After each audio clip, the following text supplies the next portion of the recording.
দোকানদার কই, ডাক দে। ভাই আশপাশে কি কারো দেখতে পাইতেছেন? কোনতে? মানে এই দোকানের মধ্যে কারো দেখতে পাইতেছেন? এই দোকানের মধ্যে কেউ আছে? আছিস তো শুধু তুই। তাহলে দোকানদার আমি।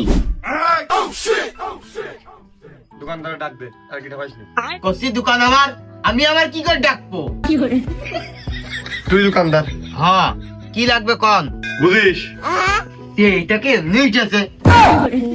তোর সাহস কত আমায় ধরেছো? এই দোকানে আমি 1000 টাকা পাবো, টাকা দে।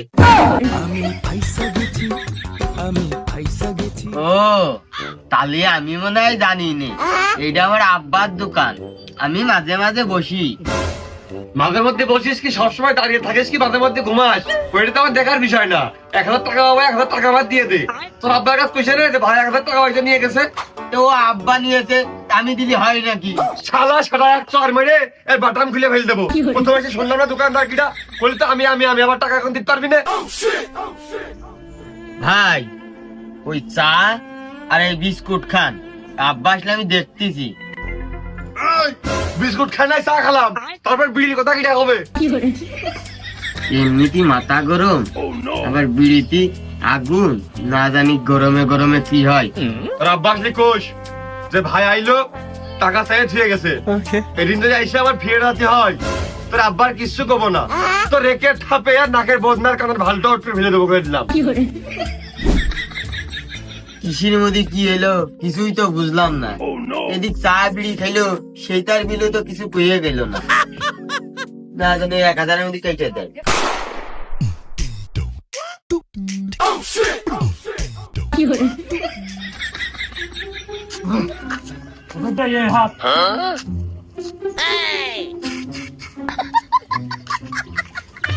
শরীর কেমন ভারী ভারী, বয়স আমার 20, দাও না জেনে শটকা মারলে উইটা জায়গা দূরি। শরীর কেমন ভারী ভারী, বয়স আমার 20। মনে হলে এখন আমার উপর আক্রমণ হবে। কাঁধের গর্জে পাইছে গেছি। বিয়ের পরে হানিমুনে যাব কক্সবাজার, সেইখানে সাগরে আমরা পানি দিমু সাঁতার। ও ঝন্টু। হ্যাঁ পিতা, আপনাকে কি ভেমরুলে দংশন করেছে? না তুই এদিকে আয়, কাছে আয়। মানে ওই বেশি কাছে না দূরের কাছে?